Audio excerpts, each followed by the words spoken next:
이 새벽을 주님과 3부 돌아왔습니다. 크리스천애를 드는 신문을 시작으로 라디오, 이제는 공중파 채널인 18.88을 통해 텔레비전으로도 함께 하실 수 있습니다. 이 시간에 방송되는 모든 목사님들의 설교를 인터넷 웹사이트 www.chtv1888.org를 통해서 다시 들으실 수 있습니다. 하루를 귀한 말씀과 찬양으로 함께 하시는 시간 되시기 바랍니다. 이 새벽을 주님과 3부 돌아왔습니다. 이 시간에는 그라나다 힐 한인교회 백동흠 목사님께서 창세기 39장 20절에서 23절까지의 말씀을 본문으로 영의 흐름을 따라 산 사람이란 제목의 하나님의 말씀 전해주시겠습니다. 많은 은혜 받으시기 바랍니다. 그분의 수족입니다. 그분의 부분이고 그분의 하나의 손이 되기도 하고 발이 되기도 하는 것이 우리의 모습이 되는 것입니다. 우리는 모여 있으나 흩어 있으나 서로 연결되어 우리의 머리 되시는 예수님을 머리에 지고 사는 사람들입니다. 믿습니까? 우리는 우리 위에 머리를 지고 예수님과 함께 살고 있어요. 우리는 오늘 예배를 드리고 흩어질 것입니다. 거기서 살다가 주일 되면 다시 모이게 될 것입니다. 모여서 우리의 머리 되시는 예수님을 통해서 하나님께 경배하고 찬양하고 그의 음성을 우리가 받아들이고 그의 기름심과 축복하심을 받아들이는 우리들의 모임이 되는 것입니다. 이것이 여러분 소속교회의 지역교회가 되는 것입니다. 이걸 예수님은 몸이다, 내 몸이다, 내가 너희들의 머리다 라고 말씀하시는 것입니다. 여러분, 우리가 여러분의 몸을 보고 얘기하지 않아요. 여러분의 몸이 나와 인격적인 관계되어 있질 않아요. 우리는 누굴 보고 얘기해요? 머리를 보고 이야기하는 거예요. 지금도 제가 설교할 때 우리 집사님을 보고 있어. 그 얼굴을 보고 있어. 우리 형제의 그 얼굴을 보고 지금 제가 말씀을 전하고 대화하고 있어요. 그 얼굴이 되고 우리의 머리가 되는 것은 예수밖에 없어요. 그러므로 여러분 그분만 드러나게 하면 돼요. 그분만 투영하게 보여지게 하면 돼요. 그분만 높여드리면 돼요. 그분만이 나타나게 하면 됩니다. 그분이 머리로 드러날 때, 그분이 우리의 얼굴로 드러날 때 그것이 진정한 교회가 되는 줄 믿기를 바랍니다. 오늘 누군가 바깥에서 우리 교회를 왔어요. 와보니까 온통 예수밖에 없더라. 저들 보니까는 저들은 하나도 보이지 않고 얼굴만 보이는데 그 얼굴이 온통 예수의 얼굴만 보이더라. 할렐루야. 이런 교회가 될 때에 진정한 교회가 되는 거예요. 그리하지 아니하면 예수님이 지적한 대로 강도의 구혈 이상은 안 됩니다. 다 자기 이권밖에 없는 강도의 구혈을 너희들은 만들었구나 했던 그 당시의 성전이 그런 모습이었던 것이었습니다. 우리는 예수님을 머리로 이고 사는 사람들이에요. 흩어지면 개인이 그렇게 사는 것이고 모이면 한 공동체가 그렇게 사는 것입니다. 어디를 가더라도 머리 되시는 그분이 나의 머리에 얹혀져 갖고 살아가는 것이 우리들의 모습이 되는 것입니다. 그러면 하나님께서 그 머리를 보시고 우리를 지켜주십니다. 우리를 보호하시고 인도하여 주시며 우리에게 끝까지 따라다니면서 우리에게 축복을 주시는 줄 믿기를 바랍니다. 하나님은 구약에서나 신약에서나 그리고 지금 오늘 우리 시대에서나 오직 그의 외아들 예수 그리스도께서 머리 되시기를 원하십니다. 그리고 그 머리 되시는 예수님을 우리가 머리에 이고 실제로 사랑하는 사람이 될 때에 하나님은 그를 축복으로 인도하시게 되시는 것입니다. 여러분 다윗도 예수님을 머리로 이고 사는 사람이었습니다. 그의 몸된 교회를 그렇게 그리워하며 주의 성소를 갖다가 얼마나 사모하며 살았는지 이루 말할 수가 없습니다. 다윗의 머리 되시는 예수님이 그 많은 시련과 고통 속에서도 그를 건져내 주셨어요. 이겨나가게 해주셨어요. 때로는 도와주셨어요. 때로는 미리 앞서서 피하게 해주셨어요. 그리고 나서는 그 많은 시련과 위기를 하나하나 뛰어넘게 하더니 마침내 기름 부으셔서 누구로 삼았습니까? 이스라엘의 왕으로 삼아주셨습니다. 머리 되시는 그의 머리 되시는 예수님께서 그렇게 세워주신 것입니다.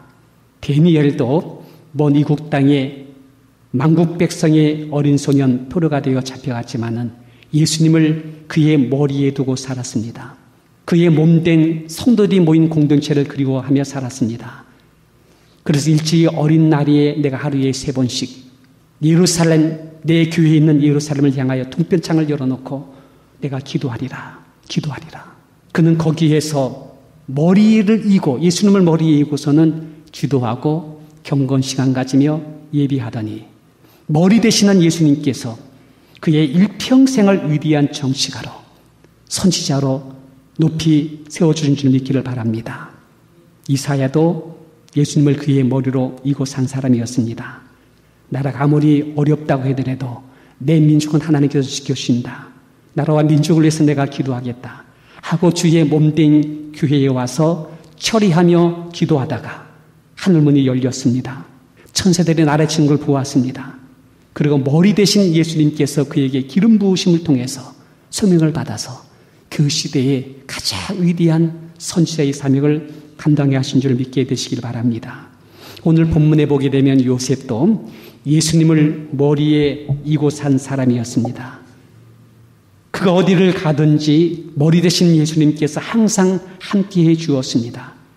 그리고 그는 머리 대신 예수님이 내 속에 토양에 살아나오도록 항상 그분을 의식하며 그렇게 살아간 사람이었습니다.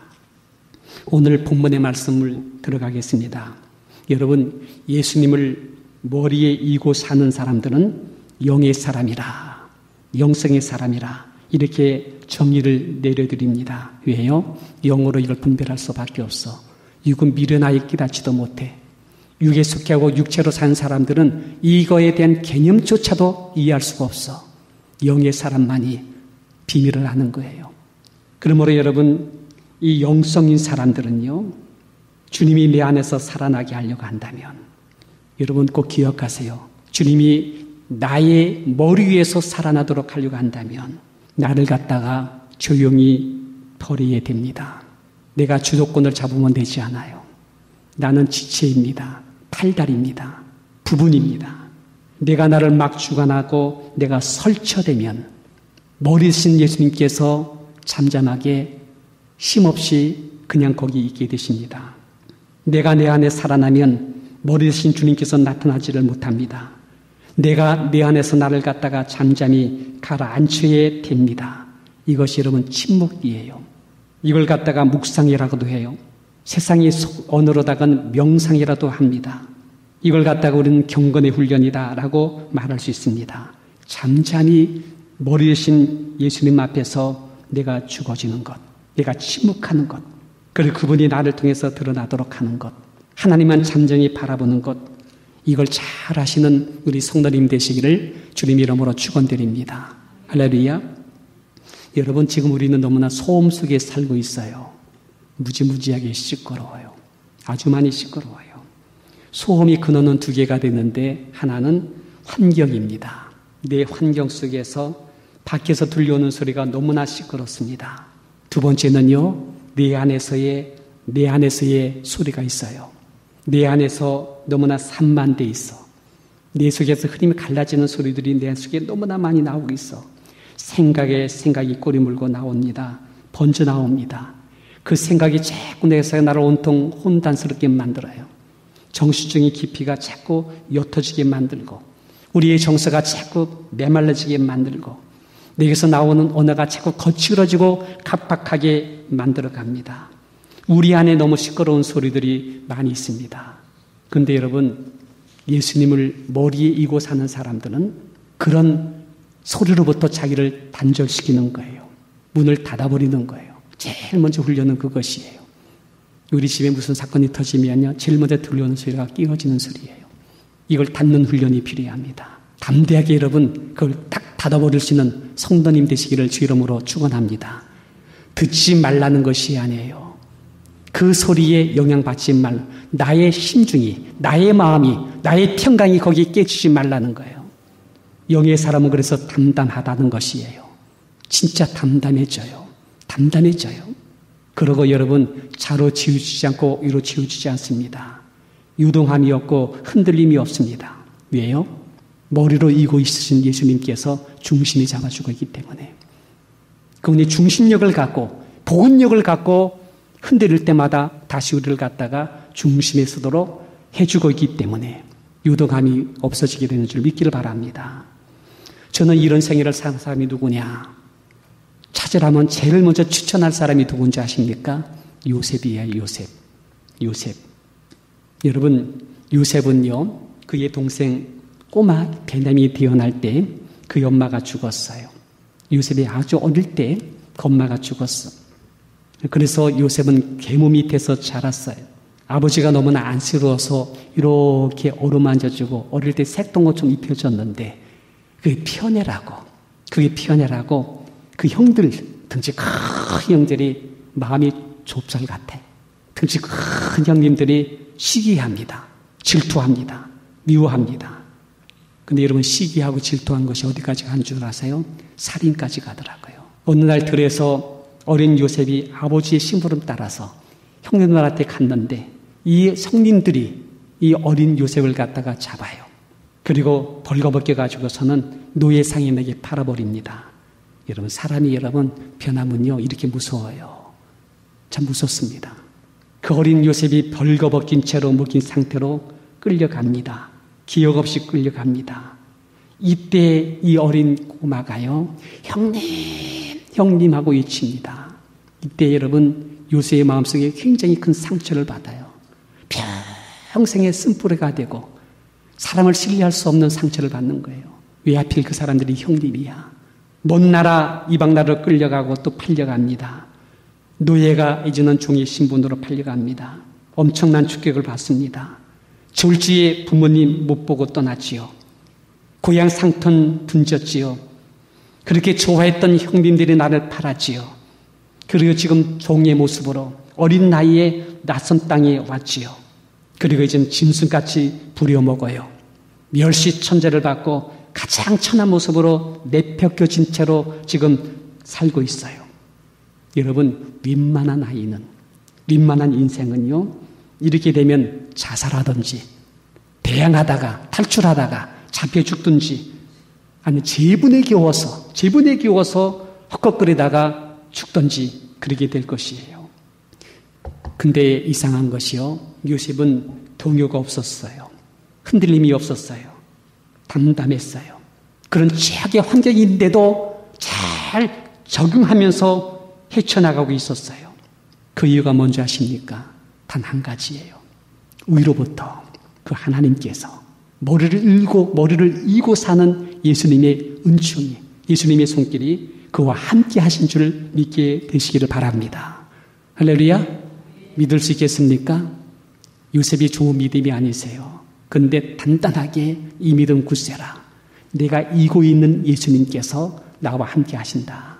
그 주님을 계속 묵상하고 주님이 투영하게 내 속에 나타나서 나를 주관하고 나를 이끌어 갈도록 단단히 그분만을 붙잡은 거예요. 여러분, 이것이 은혜입니다. 이게 은혜세요. 하나님의 축복입니다. 이게 복입니다. 하나님이 그와 함께 하기에 그가 하나님을 붙잡을 수가 있었다는 사실입니다. 이제 노아의 신분에서 조개의 신분으로, 그리고 나중에는 가정을 관리하는 매니저로 인정받으면서 차곡차곡 올라갑니다. 이제 어느 정도 살만하다 생각했는데 그 집의 주인 여자죠. 보디발의 아내가 워낙 음란한지라 이 음란한 여자가 요셉을 유혹하다가는 그게 안 되니까는 오히려 그 사랑이 변하여 미움이 되고 증오가 되더니 마지막에는 헤어나올 수 없는 모함을 하게 되는 것입니다. 그래서 저 젊은 청년이 나를 겁탈하려고 했다. 그래서 보디발한테 분노를 사가지고 마침내 절망의 나락으로 떨어진 것이 요셉의 모습이었습니다. 왕의 감옥은 죽음의 감옥입니다. 거기 들어가면 두 번 다시 나올 수 없는 그런 절대적인 죽음의 감옥입니다. 이제 거기에 떨어지게 된 거예요. 이것이 오늘 본문에 나오고 있는 내용의 말씀이 되는 것입니다. 이제는 이대로도 끝날런지 모르는 상황이 된 것이 요셉의 모습이 된 것입니다. 여러분, 요셉은요, 가만히 보니까는 그의 인생에서 첫 번째 특징이 뭐냐 할 때 태어나서부터 기회가 없었습니다. 그는 태어날 때부터 굉장히 불안한 조건 속에서 태어난 아이가 되었습니다. 두 번째는요, 요셉은 인덕이 참 없었습니다. 되게 없다고 하나요? 아주 없었습니다. 인덕이 없었어요. 엄마도 일찍 죽었지요. 야곱 아버지가 좀 살아계신 것이 편애가 되어버렸지요. 형제들의 덕도 없었습니다. 주인 상준의 덕도 없었습니다. 그리고 왜 하필 그 아내가 음란한 여자였는지 너무나 인덕이 없는 사람이었습니다. 세 번째는요, 요셉은 시련의 연속이었습니다. 엄마의 죽음, 형들의 미움, 인신매매의 주인공, 노예의 신분, 타국으로 팔려가는 감교된 이민, 중으로서의 고된 생활, 주인 여자의 음란한 유혹, 거부함으로써 오는 위험과 그리고 왕의 제목 감옥에 들어가는 신분, 이제 한 번 들어가면 영원히 살아나올 수 없는 그런 왕의 주먹의 감옥 속에 있는 것이 요셉의 현실이었다. 이렇게 말씀드릴 수 있습니다. 근데 여러분, 요셉이 이런 환경 속에서 하나 둘 이어나갑니다. 극복해 나갑니다. 어떻게 극복해 나가는 줄 아십니까? 첫째는요, 머리 되시는 예수님이 그 안에 살도록, 머리 되시는 예수님이 그를 통해서 그를 장악하도록 그걸 잘한 사람이었어요. 이게 복입니다. 이런 성도님 되시기를 주님 이름으로 축원합니다. 예, 주님이 살아나도록 하는 게 좋으세요. 그분이 온전히 살아나도록 여러분들이 그분으로 하여금 머리이신 예수님께서 나의 권위구나. 그래, 그분께서 나를 통해서 일하도록 해야지. 이것만 잘 하시게 되시면요, 됩니다. 여러분, 요셉은요, 이상하게 든든했습니다. 자기의 등을 받쳐주고 있는 느낌을 받았습니다. 이상하게 감당할 수 있는 힘이 자기에는 왔습니다. 주의 손길을 느끼신 거예요. 바울은 말하기를 능력이 심히 크신 주님께서 내 안에 있기에 내가 우겨쌈을 당해도 쌓이지 않는다. 답답한 일을 당하여도 낙심하지 않는다. 핍박을 받아도 버림받지 않는다. 내가 꼬꾸리팀을 당한 것 같아도 결단을 망하지 않는다. 왜요? 능력이 심히 크신 주님께서 그의 머리가 되어 받쳐주기 때문인 줄 믿기를 바랍니다. 이런 주님을 꼭 머리이시고 그분이 온전히 살아나는 삶을 살아가는 영의 사람 되시기를 주님 이름으로 축원합니다. 두 번째는요, 요셉은 어떤 사건이나 환경이 다가오더라도 기억가서에 직접 부대끼지 않았다. 직접 부대끼지 않았다. 왜요? 머리 되시는 예수님이 계시니까요. 그분이 자기의 삶에 항상 앞서 계시기 때문에, 그러기에 그는 그 하나님 앞에서 항상 조용했습니다. 유동하지 않았습니다. 항변하지 않았습니다.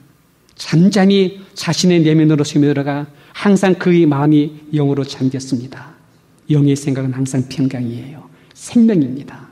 그러고 나서 자기의 감옥 속에 있는 환경 속에서도요, 얼마나 성실했는지, 변함이 없이 그렇게 살았는지, 왕의 감옥에 있는 간수장이가 요셉을 믿었어요. 신뢰했어요.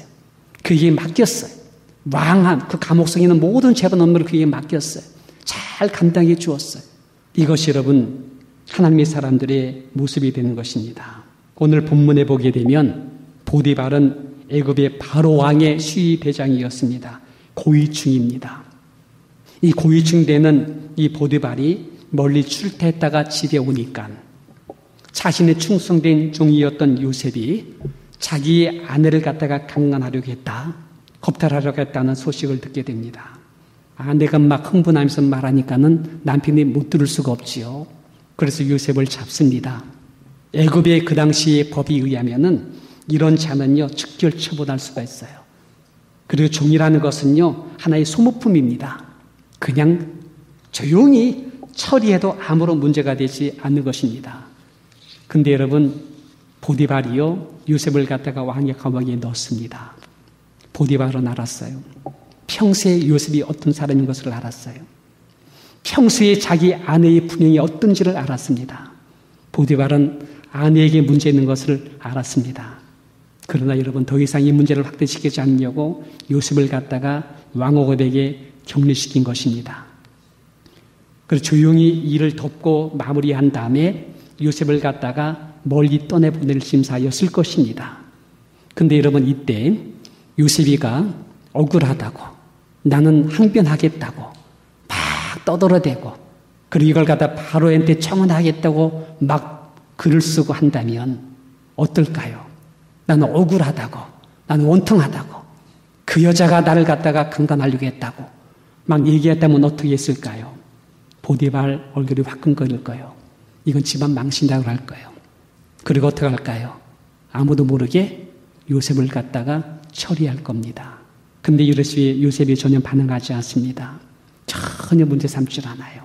유능함이 없어요. 담담합니다. 그리고 나서 감옥에 들어가더라도 자기 집에서 그렇게 충성했던 그 모습 가지고 아주 대안하게 가장 성실한 모습을 가지고 여전히 전수, 간사장의 신임을 받으면서 왕 감옥 속에서 생활을 하고 있었던 것이었습니다. 여러분, 이것이 영의 사람들의 특징인 줄 믿게 되시기 바랍니다. 참 좋은 모습이에요. 전 우리 성도님들이 예수를 머리에 이고 사는 사람이기 때문에 어떤 환경 속에 태산을 왕국에 갈지라도 할렐루야 부르면서 승리하는 성도님이 되시기를 주님 이름으로 축원합니다. 여러분, 속이 상하다고 박하도 나가지 마세요. 어떤 문제가 있다고 아무 생각 없이 사람들에게 나가려고 하지 마세요. 전화하면서 사랑의 소리를 말하고 들어보아야 내 영만 혼탁해집니다. 머리 드신 예수님 내 안에 나타나도록 가면 돼요. 아무것도 염려하지 말고 모든 일이 감사함으로 주님 앞에 아뢰는 성도님 되시기를 주 이름으로 축원합니다. 정신적인 기회를 찾아가고 정서적으로 안정되어지고 영으로 깊이 스며들 수 있는 우리 성도님 되기를 원합니다.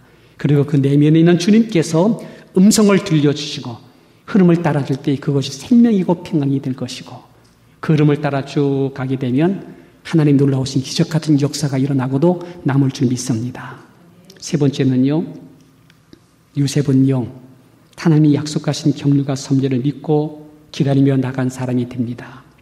시편 105편 17절에 보니까 한 사람이 앞서 보내셨으며 요셉이 종으로 팔렸도다.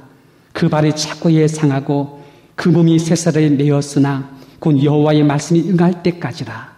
그 말씀이 저를 단련하였도다 라는 이 말씀이 있었습니다.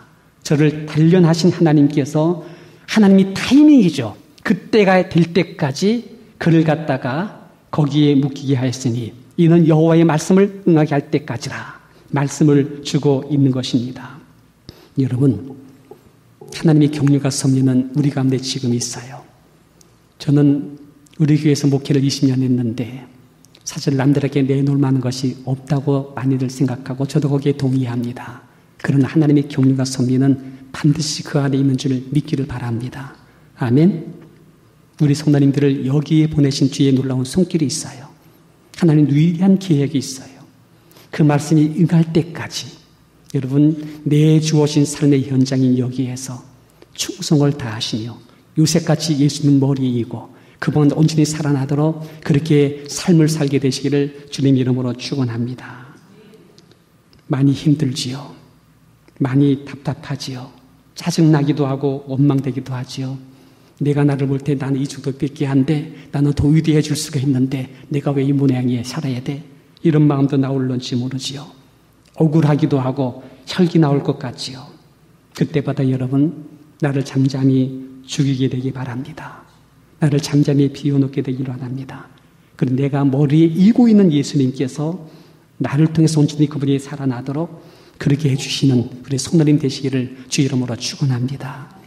태어나면서 소경된 사람이에요. 그분의 고백 중에 나와 세상은 간 곳이 없대. 오직 주만 댁이 보이지 않는데 그분은 머리를 예수님을 이고서는 평생을 살았는데 그의 영이 눌리더니 하늘의 사닥다에 내려와서 천사를 왕래하는 걸 보았어요. 그날의 신기한 전생을 보았어요.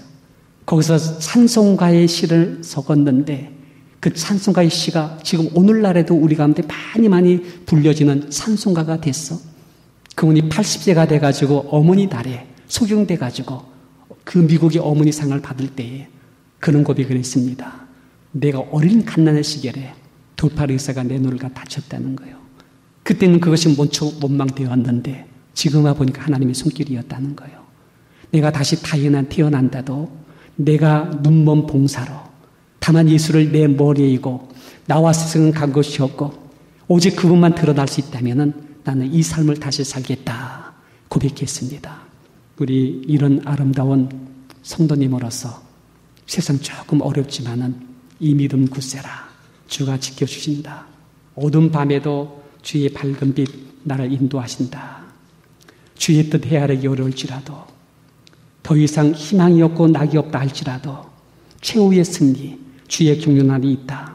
그래서 비록 조금 어둡고 힘들지만은 어두운 밤에도 밝은 빛 안에서 우리 한번 승리하시는 우리 성도님 되시기를 주님 이름으로 축원드립니다. 지금까지 그라나다 힐 한인교회 백동흠 목사님께서 귀한 하나님의 말씀 전해주셨습니다. 그라나다 힐 한인교회는 만 341 우들리 애비뉴 그라나다 힐에 위치하고 있습니다. 이 시간 방송 들으시고 신앙상담을 원하시는 분은 전화 818-360-1339 818지역 360-1339번으로 문의하시기 바랍니다. 유태인이 만든 특수영양제 M3 들어보셨어요? 곡식의 눈, 과일씨, 껍질, 약초의 뿌리로 만든 특수영양제 M3. 혈압, 당뇨, 아토피, 천식, 비만 등 무슨 병이든 큰 효과를 주는 신비영양제 M3. 서울대학병원 7곳, 고려대학병원 2곳에 입점되어 더욱 믿을 수 있는 M3의 효능. 213-435-9600, 213-435-9600 M3. 정직한 마음으로 권해드립니다. 아니 당신 미장원 다녀왔어? 헤어스타일이 확 바뀌었네. 홈쇼핑월드 차홍 고데기로 마술을 부렸지. 홈쇼핑월드 차홍 고데기? 차홍 허니앤비 샴푸로 머리 감으면서 차홍 헤어두피 마사지를 쓰면 머릿결이 너무너무 부드러워지고 한 움큼씩 빠지던 머리카락도 눈에 띄게 덜 빠져. 차홍 고데기 너무 좋아. 그럼 그 웨이브 머리도? 당연하죠. 3, 4분이면 이렇게 풍성한 웨이브 머리를 만들 수 있다고요. 너무 이쁘다. 어디서 샀어? 홈쇼핑월드. 가격 만족, 품질 만족, 행복한 쇼핑. 활가와 웨스턴 홈쇼핑 월드.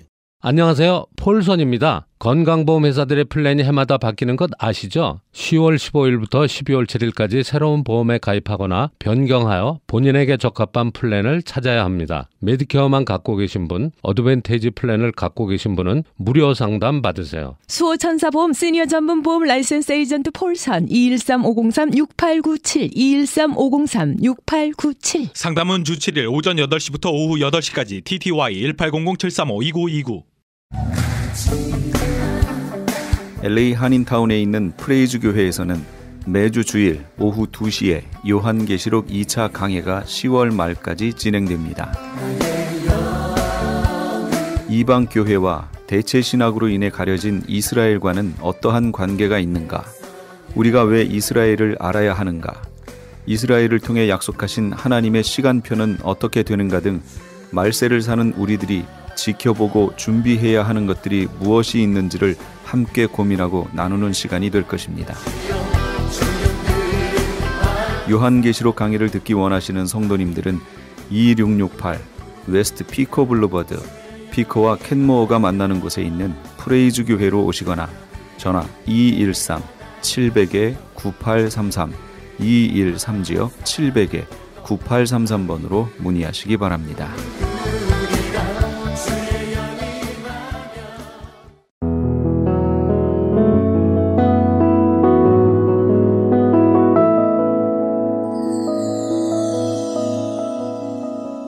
지금 여러분께서는 AM 1650과 인터넷을 통해 미 전역과 전 세계로 방송되는 크리스찬 헤럴드의 이 새벽을 주님과 2부 함께하고 계십니다.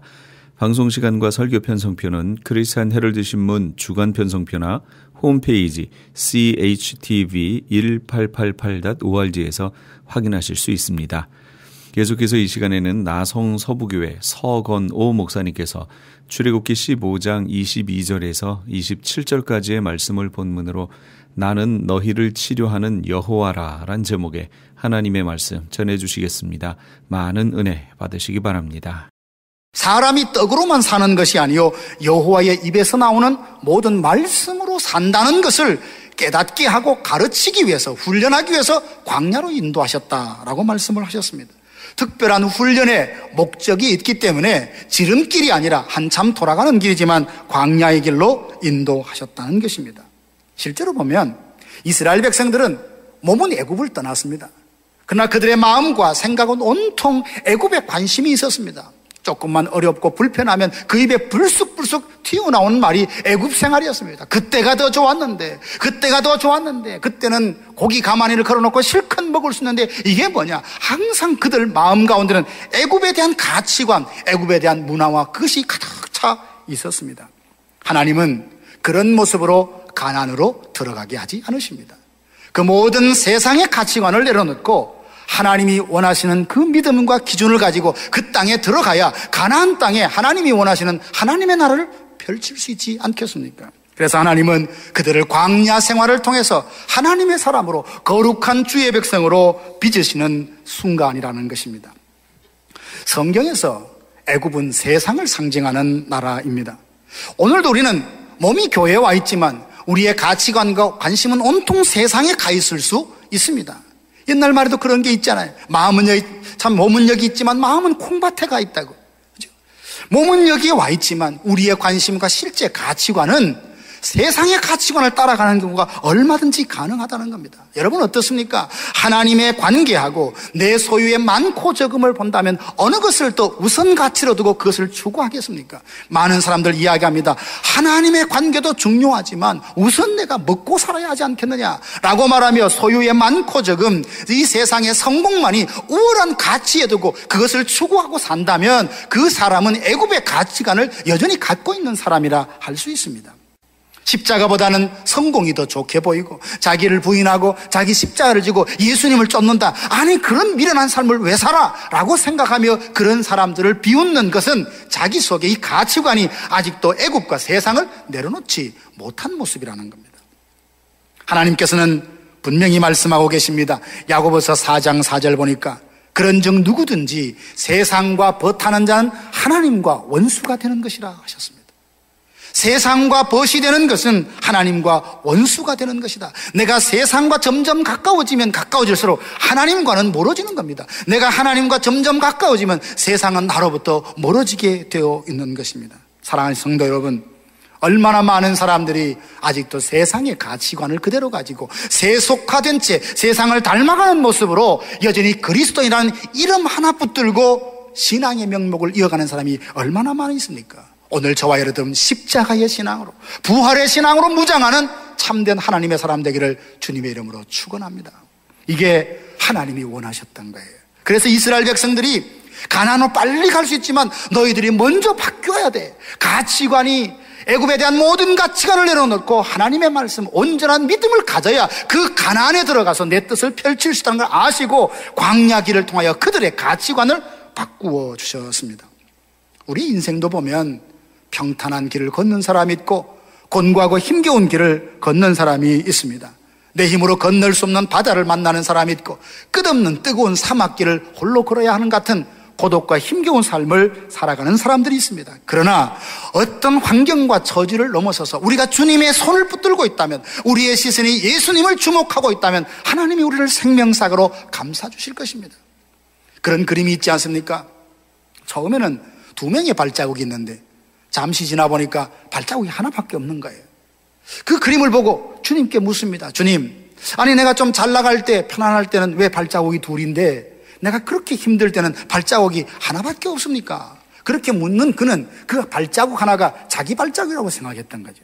예수님이 어디 가셨냐 이거죠. 주님이 그에게 말합니다. 그때는 내가 너를 안고 갔기 때문에 그 발자국은 내 것이 아니라 바로 나의 것이다 라고 말씀하셨다는 그 비유를 여러분 아실 것입니다. 그렇습니다. 우리가 이 세상에 어떤 어려움이 있다 할지라도 내 눈이, 내 마음이, 내 삶의 초점이 하나님께 가 있고 주님께 가 있다면 주님은 우리의 어떤 형편을 통해서 정금같이 빚으시고 새롭게 빚으시고 거룩하고 존귀한 하나님의 백성으로 세워내신다는 것을 오늘 본문을 통해서 보게 됩니다.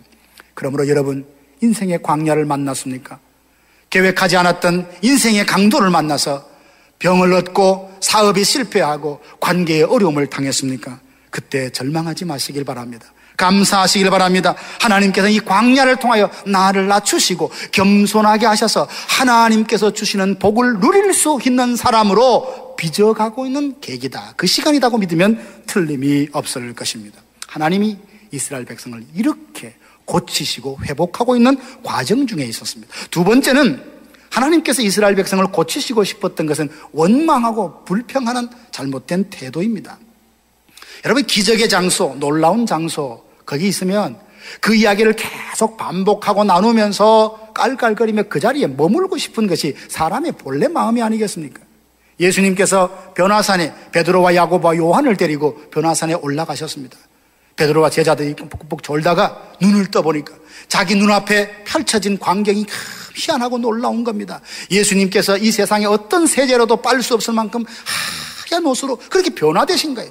너무나 좋았던 베드로는 뭐라고 고백합니까? 주님, 여기 있는 것이 좋사오니, 여기 있는 것이 좋사오니. 장막을 3개 짓고 하나는 주님을 위하여, 모세를 위하여, 엘리야를, 자기 집도 없이 거기에 살고 싶다, 이렇게 순박하게 말할 만큼 신기하고 놀라운 장면을 보면 그곳에 머물고 싶은 것이 사람입니다. 하나님의 백성 이스라엘 백성 동의하지 않았을까요? 홍해가 갈라졌습니다. 그리고 그 길을, 바다를 마른 땅으로 건넜습니다. 그것도 신기하고 놀라운데 자기가 다 건넜는데 애굽의 군대가 말을 타고 오는데 그 마병이 하나님의 그 어떤 역사로 말미암아 다 수몰되어가는 광경을 보고 200만 명이 넘는 그 이스라엘 민족이 광야에서 하나님을 찬양했잖아요. 구원의 하나님, 승리의 하나님, 애굽의 바로의 군대를 물속에서 수장시키신 전능하신 하나님을 찬양했지 않겠습니까? 그러면 많은 사람들이 그 역사적인 장면에서 그 자리에 머물러 있고 싶어 했을지도 모릅니다. 그러나 하나님은 어디로 인도하시냐? 광야로 인도하셨다는 것입니다.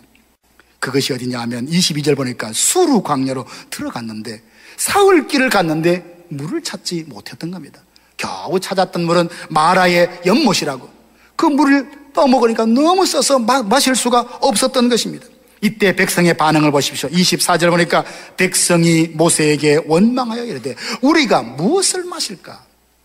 여러분, 잠시 전에, 사흘 전에 이 사람들에게 무슨 일이 있었습니까? 물 때문에 감격했던 민족이에요. 물 때문에 찬양했던 사람이에요. 물 때문에 하나님의 위대하심을 찬양했던 그들이 며칠 만에, 사흘 만에 물이 없다는 이유로 원망하고 불평하는 것을 보십시오.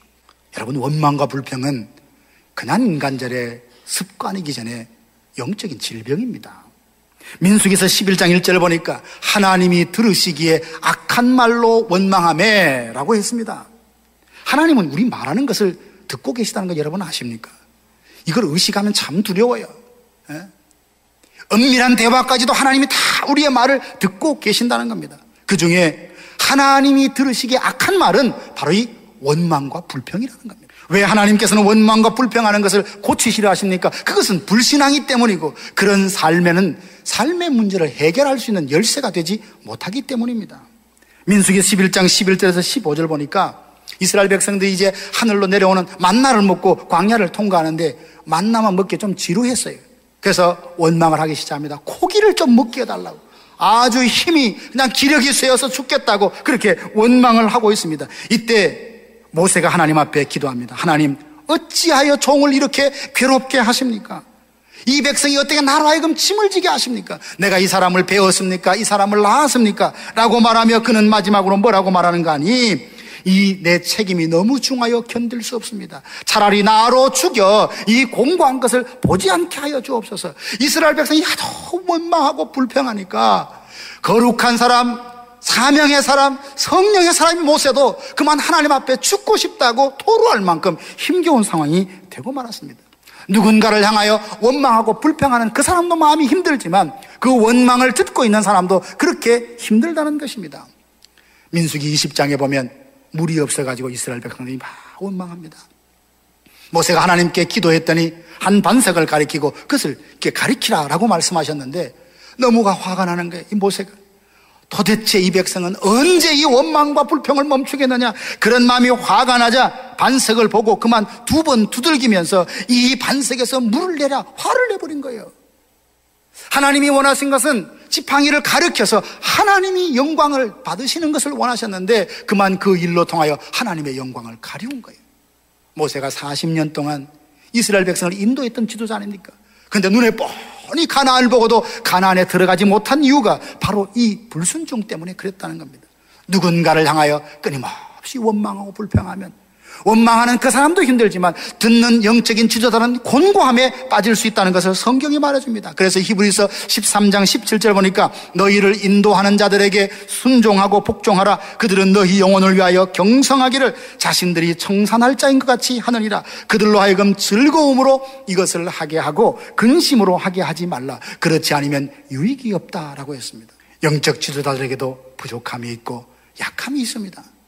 그들을 이해하고 사랑으로 덮어주고 기도로 도와주고 주님께서 기뻐하시는 일을 제시할 때 힘껏 최선을 다하여 협력할 때 아름다운 동력이 거기서 일어나고 하나님께서 부흥의 역사를 그 공동체에 허락해 주실 것입니다. 물이 없는 사막에서 원망하고 불평했을 때 문제가 해결되었습니까? 그렇지 않아요. 모두가 원망하며 물이 없다고 사흘 전에 바다가 갈라지는 기적을 경험했던 그들이 사흘 만에 물이 없다고 원망할 때 기도한 사람이 있었습니다. 누굽니까? 모세입니다. 모세는 엎드려서 기도했어요. 얼마나 많은 사람이 기도에 동참하느냐, 얼마나 많은 사람이 원망하느냐, 그 다수를 보지 않았어요. 하나님이 이 상황에서 뭘 원하시나, 기도하는 걸 원하셨구나 라고 해서 엎드렸을 때 하나님은 그 문제를 해결할 수 있는 아이디어와 방법을 기도하는 모세에게 가르쳐 주셨습니다. 한 나무를 마라의 쓴물에 던지니 단물이었다. 여러분, 나무 한 조각을 거기에 던진다고 해서 쓴물이 어떻게 단물이 됩니까? 하나님께서 기적적으로 바꾸셨다는 것을 많은 사람들에게 보여주는 것이 아니겠습니까? 사랑하신 여러분, 원망하고 불평하는 이스라엘 보면서 무슨 생각이 듭니까? 우리도 종종 참 이렇게 원망하고 불평하는 일이 얼마나 잦습니까? 이렇게 되면 되네, 안 되네, 끊임없이 내 생각대로, 내 뜻대로, 내 방법대로 해보고 싶은 이런 마음 때문에 얼마나 불쑥불쑥 원망하고 불평합니까? 그것을 듣는 사람, 하는 사람이 함께 마음을 다치며 성도들의 하나 되어감을 자꾸만 허물어가는 그 바로 원망과 불평이 하나됨을 깨뜨리고 와해시키는 바이러스와 같은 것입니다. 에베소서 5장 4절에 보니까 성도들에게 합당한 언어가 있어요. 어리석은 말, 누추한 말, 미련한 말, 희롱의 말은 마땅치 아니하고 믿는 자에게는 감사하는 말을 하라 했어요. 오직 감사하는 말을 하라. 저와 여러분들은 하나님을 믿는 사람입니다. 이제 희롱의 말, 비웃는 말, 비난의 말, 누추한 말이 아니라 어리석은 말이라 원망과 불평이 아니라 감사의 언어, 감사의 언어를 많은 사람들에게 나눌 수 있는 믿음의 백성 되기를 주님의 이름으로 축원합니다. 하나님이 이스라엘 백성을 이렇게 바꾸고 싶어 하셨어요. 원망과 불평보다 감사할 때, 원망과 불평보다 기도할 때 삶의 문제를 하나님께서 해결해 주신다는 걸 가르쳐주고 싶으셨던 것입니다. 세 번째는 그들의 좁은 시야를 좀 넓혀주시기를 원하셨습니다. 어떤 자료에 보니까 독수리는 이 공중에 4km, 지상에서 4km 정도 되는데도 이 지상에 그 다니는 두더지의 움직임을 본다고 그래요. 그래서 그 4km의 상공의 휘 운동에다가 그 쥐를 보고 그냥 먹이를 향하여 이렇게 달린다는 그런 이야기를 한번 들어봤습니다. 우리는 어떻습니까? 눈앞에 있는 것도 제대로 보지 못해요. 뻔히 보고도 헤아리지 못하고 분석하지 못하고 깨닫지 못할 때가 얼마나 많습니까? 근데 내 눈앞에 되어지는 일, 오늘이 전부라고 생각하는 경우죠. 그러니까 이스라엘 백성들 보십시오. 오늘 성경 27절에 보니까 그들이 엘림에 이르니 거기에 뭐가 있었습니까? 물샘 12과 종려나무 70주가 있었어요. 엘림은 어떤 곳입니까? 물이 풍부한 곳입니다. 쉼이 있는 곳입니다. 근데 마라에서 엘림까지의 거리가 얼마나 되냐면 남쪽으로 11km 정도밖에 안 돼요. 걸어가면 반나절 정도 갈 수 있는 거리입니다. 근데 이 사람들이 지금 마라에서 뭘 하고 있어요? 원망과 불평을 하고 있잖아요. 왜 원망과 불평을 하느냐?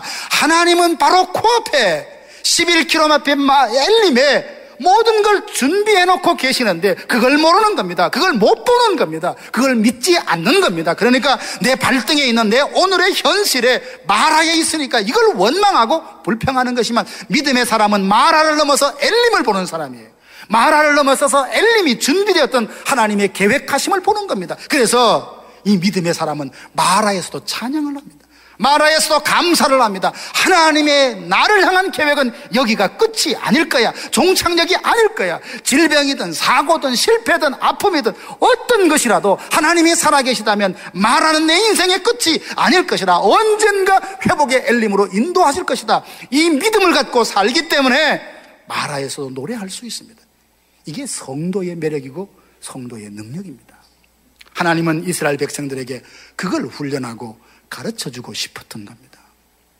사랑하신 여러분, 시야가 넓다, 좁다는 것을 다양하게 설명할 수 있을 것입니다. 저는 이렇게 봅니다. 시야가 넓다는 것은 하나님의 능력을 믿고 나를 향한 섭리하심을 믿고 내 미래가 긍정적이다라는 것을 왜 하나님이 그렇게 하시니까?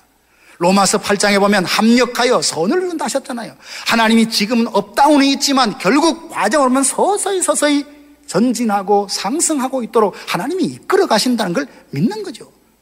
오늘은 제가 마라에 있고 고통이 있지만 하나님께서는 나로 하여금 가난으로, 엘림을 거쳐 가난으로 인도하실 것이라는 그 믿음을 갖고 오늘 이 자리에 감사하고 기대하는 마음, 이게 바로 시야관다. 자기 인생을 통전적으로 전체적으로 바라보는 시각이라는 겁니다. 예전에 한국에서 목회하시던 어떤 목사님이 LA에 부흥 집회가 있어서 잠깐 오셨어요.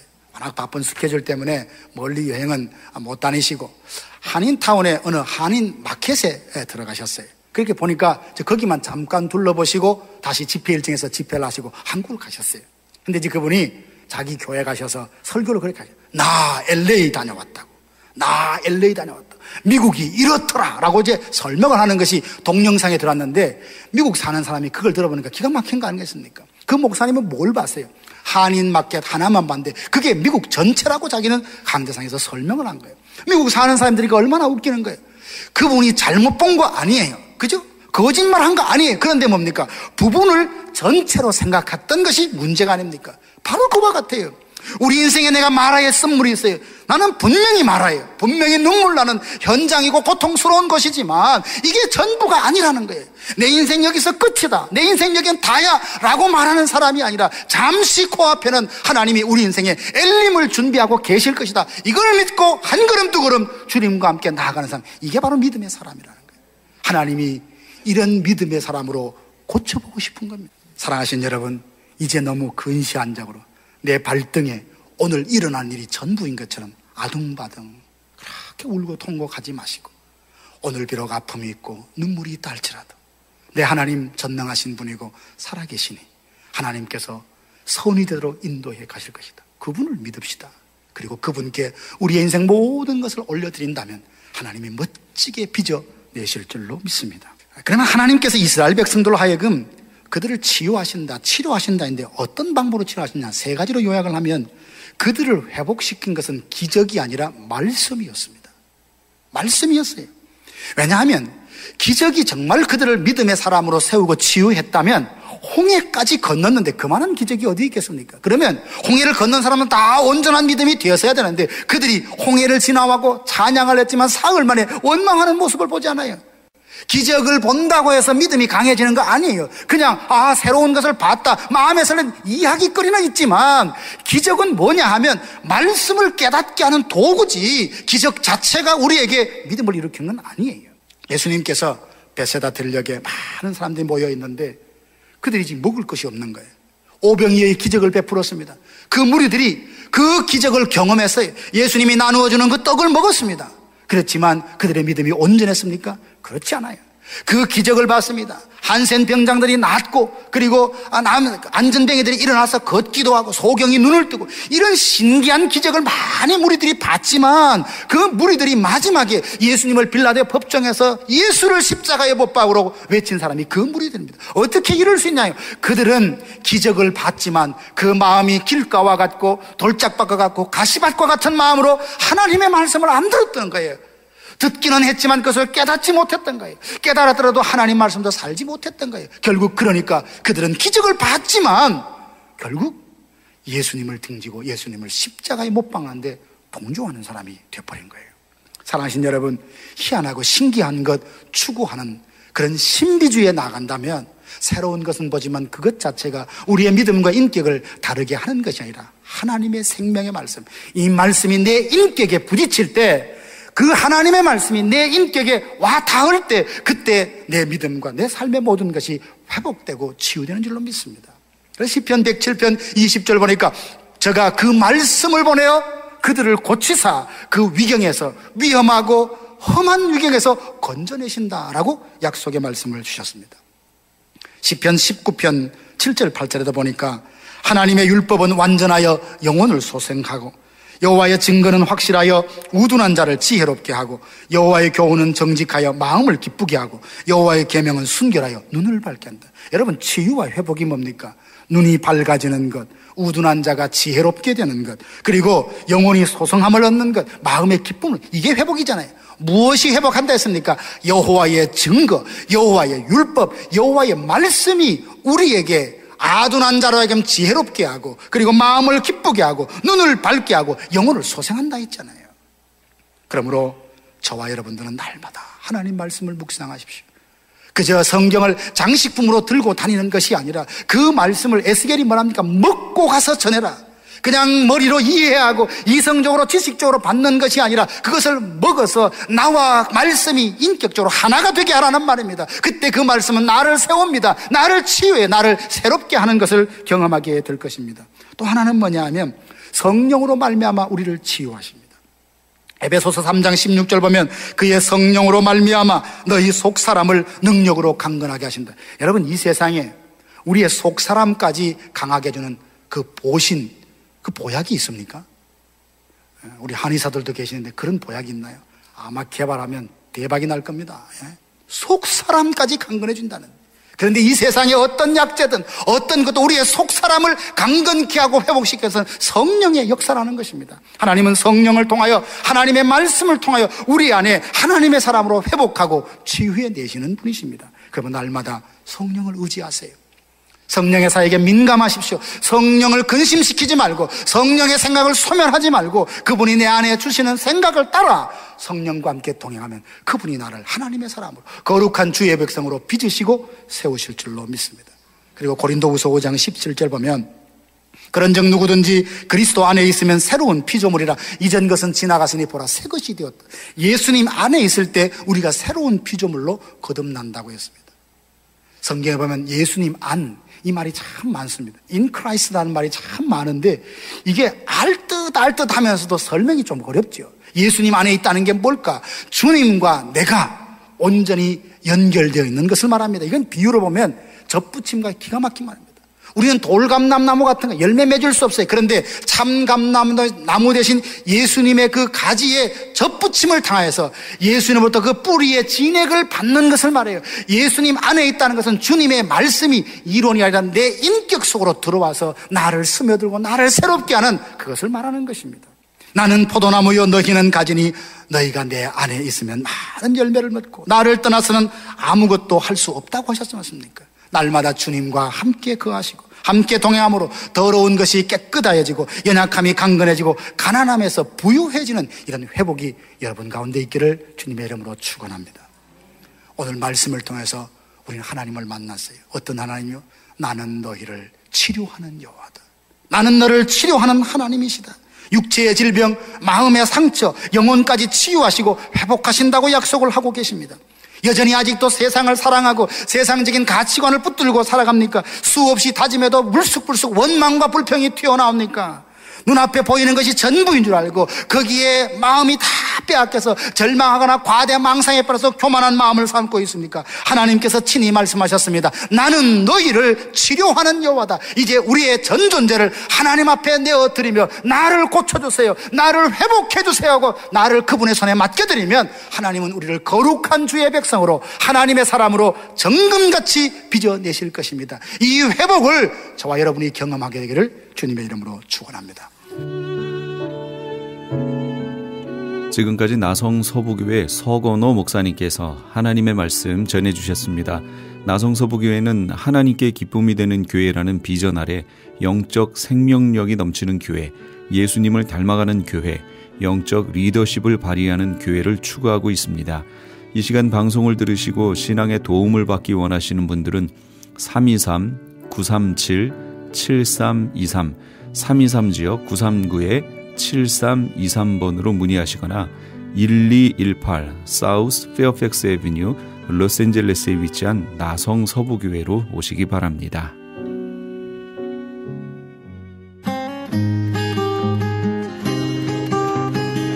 교계 게시판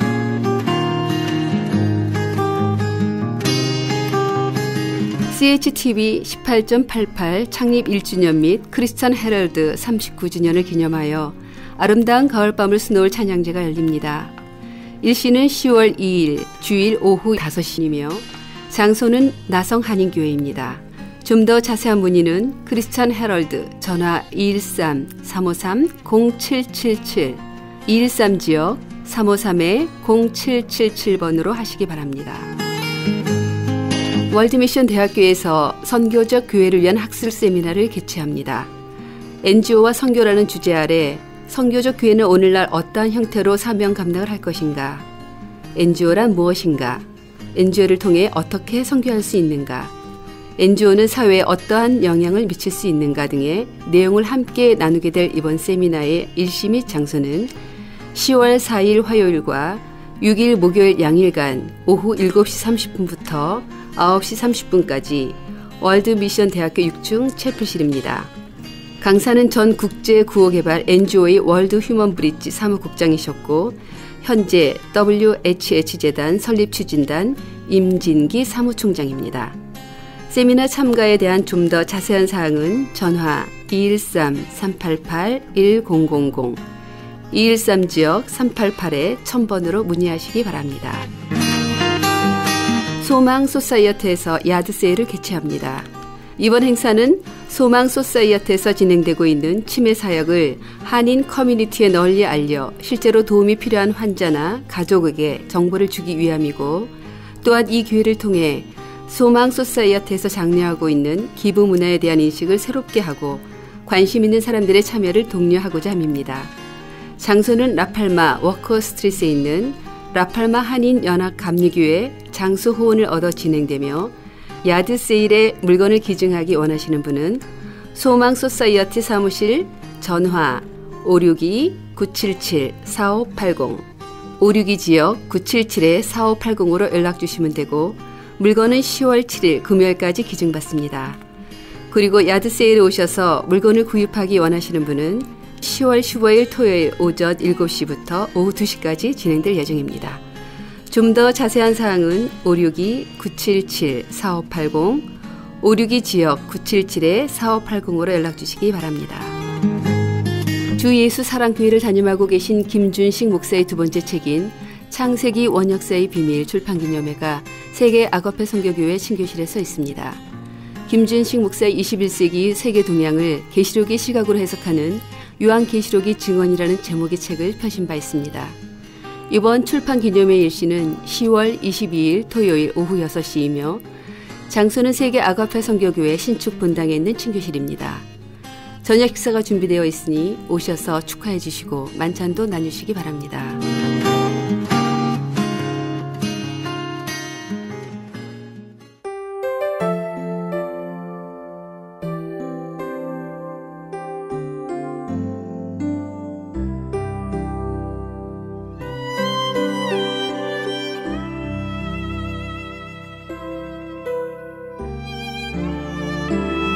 내게 주신 은혜로 말미암아 너희 중 각 사람에게 말하노니 마땅히 생각할 그 이상의 생각을 품지 말고 오직 하나님께서 각 사람에게 나눠주신 믿음의 분량대로 지혜롭게 생각하라. 로마서 12장 3절 말씀입니다. 자신과 남을 비교하고 자신의 부부를 남의 부부와 비교하고 자녀를 남의 아이들과 비교하는 게임은 절대로 이기는 법이 없습니다. 오직 열등감과 실패의 좌절만이 남을 뿐입니다. 우리는 다만 그리스도께서 각자에게 주신 독특한 은사와 역할을 가진 소중한 그리스도의 지체임을 명심해야겠습니다. 하나님께서는 지금 그대로의 나를 필요로 하고 계시며 지금 그 역할을 위해서 나를 나로 있게 해 주십니다. 오늘도 하나님이 주신 나로서의 삶에 최선과 충성을 다하시는 그런 하루 되시기 바랍니다. 지금까지 크리스천 헤럴드 방송에서 보내드린 이 새벽을 주님과의 정영철이었습니다. 고맙습니다. 당신의